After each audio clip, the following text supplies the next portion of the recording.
E a esperança maior que é de muito em breve encontrarmos Jesus face a face. E a razão do nosso cantar é justamente louvar a Deus pelo imenso amor a nós dispensado. Um amor tão grande, capaz de doar seu próprio Filho por nós na cruz. É muito difícil compreender esse amor, já que o amor do homem às vezes cresce, às vezes para, às vezes mingua. No entanto, o amor de Deus nunca cresce, nunca para, nunca mingua. Ele foi, é e sempre será o mesmo. Temos a tendência humana de pecar, e sempre que pecamos, caímos e nos machucamos.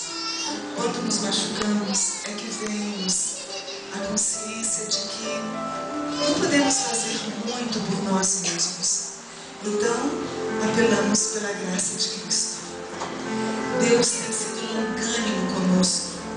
Ele continua de braços abertos a nos esperar e nos convida: aceite a graça de Jesus Cristo.